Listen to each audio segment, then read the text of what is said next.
घर की औरत। कहते हैं ना, घर दीवारों से नहीं, उसके अंदर रहने वाले लोगों से बनता है। लेकिन क्या हो जब घर के लोग ऐसे हो? सारा दिन खाती रहती हो, सोती रहती हो, कोई काम नहीं है तुम्हारे पास। ऊपर से बहू के आ जाने के बाद तो तुम और निकम्मी हो गई हो। दिखावे के लिए हाथ में माला पकड़ ली है, बाकी कोई काम नहीं करती। अरे कैसी बात कर रहे हैं? अब तो बहू आ गई है, अब तो मेरी बेइज्जती करना बंद कर दीजिए। जैसे तैसे मेरी तो जिंदगी कट गई, गालियां खा खा कर। अरे उस बेचारी को तो छोड़ दीजिए। तभी बेटे के जोर जोर से चिल्लाने की आवाज आती है। कहा था ना तुमसे रिजाइन कर दो, क्यों नहीं किया? और ये पर्स लटका कर कहाँ निकली? चलो कमरे में, काम करो घर का। बहू बेटे की लड़ाई सुनकर सास ससुर बाहर आ जाते हैं। सामने खड़ी होती है नई नवेली बहू रीमा।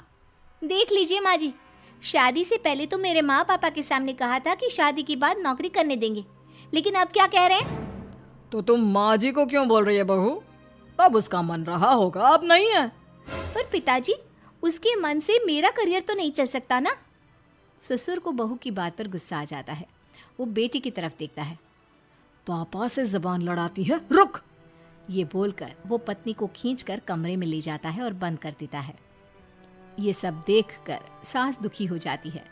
पति के जाने के बाद सास बेटी से कहती है, देख बेटा, अब जमाना कुछ और है। तेरे पिता ने घर में औरतों की कद्र नहीं की, लेकिन तू ऐसा ना बन। शहर की समझदार पढ़ी लिखी लड़की से शादी की है तूने, उसका ख्याल रखा कर, तमीज से पेश आया कर। जा, बहू को कमरे से बाहर ले आ। लेकिन बेटा नहीं मानता और बहू कमरे में सारा दिन बंद रहती है। शाम को बेटा बाहर जाता है कि सास चाय और बिस्कुट लेकर बहू के कमरे में जाती है। बहू बेटा ये ले, चाय पी ले। रो रो कर कैसी शक्ल बना ली है बेटा। माँ जी, ये कैसे लोग हैं? आप कैसे मैनेज कर रही हैं? ऐसे थोड़ी ना होता है माँ जी। घर की औरतों को तो पिताजी और ये इंसान समझते ही नहीं। क्या करूं बेटा, मैंने तो जैसे तैसे सह लिया, लेकिन तू ना सहना। दोनों बात कर ही रहे थे कि ससुर आ जाते हैं। अच्छा, तो अब बहू को भड़का रही हो? बहुत दिन हो गए मार खाए, अब क्या बहू के सामने खाओगे? जाओ यहाँ से, और जरूरत नहीं है ज्यादा इस लड़की को सर पर चढ़ाने की, समझी? बहू को ससुर की बात पर गुस्सा आ जाता है, लेकिन वो कुछ नहीं कहती। आए दिन बहू देखती है कि कैसे उसकी सास और उसके साथ उसका ससुर और पति गंदा व्यवहार करते हैं। फिर एक दिन, ये क्या बनाया है? खाना बनाना नहीं आता क्या? ये बोलकर वो खाने की भरी सारी थाली फेंक देता है। अरे बेटा कोई बात नहीं, शांत हो जा, मैं अभी बाहर से कुछ मंगवा देता हूँ। हाँ पापा, ऑर्डर करिए। ऐसे खाने से तो पेट भरने से रहा। वैसे खाना तुमको बनाना आता नहीं और बाहर जाकर नौकरी करना चाहती हो। अरे तुम जैसे को तो पूछते भी नहीं है बाहर। बहू को पति की बात पर गुस्सा आता है, तभी सास बोल पड़ती है। तेरे से ज्यादा पढ़ी लिखी है, वो तो तूने इसे कहा था कि तू नौकरी करने देगा तो तुझसे शादी कर ली, वरना ना ही करवाते इसके माँ बाप तुझसे शादी इसकी। और कमाती भी ये तेरे जितना ही है बेटा। बहू हैरान रह जाती है कि जो सास खुद के लिए एक बार भी खड़ी नहीं हुई, वो उसके लिए बेटे को भी भला बुरा सुना रही है। उसकी नज़र में सास की इज्जत और बढ़ जाती है।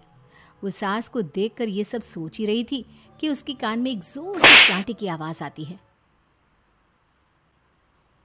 किसको किसको मार पड़ी? वो देख ही रही होती है कि उसकी नज़र जमीन पर बैठी सास पर पड़ती है। अभी तो धीरे से मारा, फिर जुबान खोली ना तो ऐसा मारूंगा कि कान के पर्दे फट जाएंगे। सास रो रही थी। बेटा और पति वहां से चले जाते हैं। पिताजी अच्छा किया माँ को जोर का चांटा लगाकर, आगे से जबान खोलने से पहले 4 बार सोचेंगी। बड़ी आई। दोनों हंसते हुए वहां से निकल जाते हैं। बहू सास को उठाती है और पानी देती है। मैंने ये दिन रोज देखे हैं बहू, लेकिन तू नहीं सहना। तू अपना जीवन अपने अनुसार जीना। शादी के वक्त मैंने तेरी माँ से बात करने की कोशिश की थी, उन्हें बताया था, लेकिन वो नहीं मानी। बहू सास को पकड़कर रोने लगती है। वो इसलिए नहीं मानी क्योंकि वो मेरी सगी माँ नहीं है। माँ जी, जिस तरह से आप मेरे लिए खड़ी हुई है ना, मेरी माँ भी नहीं हुई। बेटा मैं तेरा भला चाहती हूँ, तू नौकरी इस घर में रहकर तो नहीं कर पाएगी, एक काम कर, इस घर से चली जा, पैसे कमा और खुश रह। माँ जी, हो सकता है कल तक मैं आपके इस फैसले को मान जाती, लेकिन आज नहीं। माँ जी, आप यहाँ इस नर्क को झेले और मैं आपको छोड़कर चली जाऊं? नहीं, कभी नहीं। अगले रोज, सुनिए, वो क्या है ना, मुझे कुछ कपड़े और गहनों की ज़रूरत है, तो ज़रा पैसे दीजिए ना। अब आप घर के मर्द हो तो पैसे तो आपसे ही मांगूंगे ना, बुरा तो नहीं लग रहा ना आपको? नहीं नहीं, बुरा क्यों लगेगा, ये लो कार्ड, कर लेना शॉपिंग। अगले रोज, बिजली का बिल आया है 10,000 का, भर दीजिएगा। इतना बिल कैसे आ गया? बेटा वो क्या है ना, सारा दिन बहू घर में रहती है तो कमरे में एसी और टीवी चलता रहता है। अब कम से कम बाहर जाए तो 4 पैसे कमा कर लाए, लेकिन हम लोगों को थोड़ी ना औरत की कमाई खानी है, वो तो मर्द ही करता है ना। पति पर्स देखता है और फिर हाँ माँ, ठीक बोल रही हो, खैर चलता हूँ, ऑफिस का वक्त हो गया है। पति ऑफिस से पिता को फोन करता है। पापा, घर के खर्चे तो बढ़ते ही जा रहे हैं, ऊपर से महंगाई आप देख रहे हैं। मैं सोच रहा हूँ क्यों ना मीना को नौकरी के लिए हाँ कर दूँ, 4 पैसे ही लाएगी ना घर में। वो तो तू ठीक बोल रहा है, लेकिन ये औरत की जात, कल को 4 पैसे कमाने लगे तो यह नहीं कि सर पर चढ़कर नाचे। हाँ पिताजी, बात तो सही है, वो तो आप हैं जो माँ को मुट्ठी में रखा है, वरना मेरी वाली तो। खैर, सोचते इस बारे में। शाम को पूरा परिवार साथ बैठा होता है। वो कल पनीर की सब्जी बनानी है तो थोड़े पैसे देकर जाना। और हाँ, कीर्तन भी रखा है संडे को, उसके लिए सामान की लिस्ट बना दी है, ले आना। पापा को दे दो, वो ले आएंगे। अरे पापा कहाँ से ले आएंगे, मेरे पास नहीं है पैसे वैसे। लो, पैसे ही नहीं है? मेरे पापा की जेब तो हमेशा नोटों से भरी रहती है। बेटा, लक्ष्मी को जो पूजता है ना, उसके पास लक्ष्मी रहती है। जो घर की औरतों को मारे पीटे, वो भला कैसे लक्ष्मी का लाभ ले सकता है? वाह वाह, क्या बात है, तो जबान खुल रही है तुम्हारी। लगता है भूल गई पुरानी मार और डांट, क्या? हाँ माँ जी, शांत हो जाइए, मैं नहीं देख सकती आपको मार खाता, और फिर हो सकता है कि मैं आपको बचाने आऊँ तो ये भी मुझे मारे। ठीक है बहू, मैं कुछ नहीं कहती, तू ये लिस्ट बस दे दे, मैं चलिए आराम करने। फिर अगले रोज, सुनिए जी, वो मायके जाना है, वो क्या है ना, शादी के बाद से गई नहीं, तो ट्रेन की टिकट बुक करवा देना। तो मैं भी तो साथ जाऊंगा ना तुम्हारे। तो ठीक है, फिर फ्लाइट की ही टिकट करवा दीजिए। वो क्या है ना, अच्छा थोड़ी ना लगता है, आप पहली बार मेरे साथ जा रहे हो और हम ट्रेन से चले, ठीक है ना? पति ऑफिस जाता है, जहाँ उसका दोस्त कहता है, अरे क्या हो गया यार, परेशान सा दिख रहा है, तेरी तो नई नई शादी हुई है, भाभी परेशान कर रही है क्या? अरे नहीं यार, तू तो जानता है थोड़ी सी कमाई में घर चलाना मुश्किल हो रहा है, तू कैसे मैनेज करता है यार? कैसे क्या यार, तू जानता है ना मेरी बीवी रिया को, वो टीचर है, फिर घर में ट्यूशन करती है, साथ में बच्चे भी पढ़ लेते हैं। यार, घर नाम की गाड़ी दोनों पहियों के साथ चलने से ही चलती है, वो भी कमाती है और मैं भी, और चल रहा है घर बस।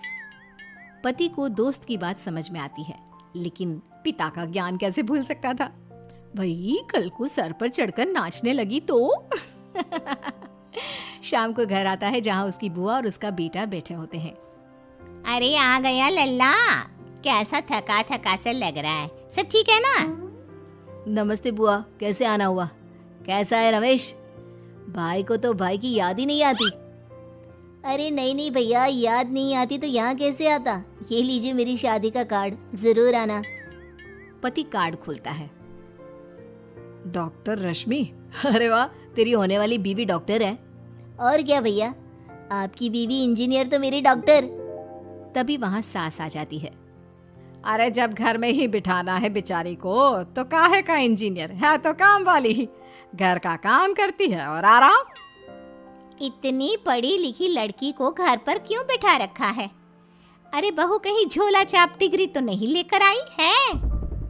पत्नी की बुराई सुनकर पति को गुस्सा आता है।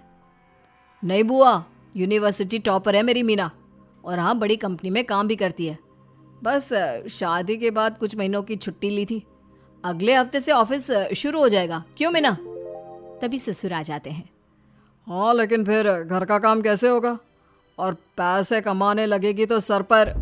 पिता की बात पूरी नहीं हुई कि बेटा, सर पर चढ़ने का हक है उसका पापा। पत्नी है वो मेरी, यानी मेरे घर की रानी, और रानियां तो सर का ताज होती है। क्यों मीना? मीना पति की बात सुनकर शर्मा जाती है। वाह बेटा, तू सही समय में समझ गया कि औरतों की इज्जत करने वाले घर में शांति और लक्ष्मी का वास होता है।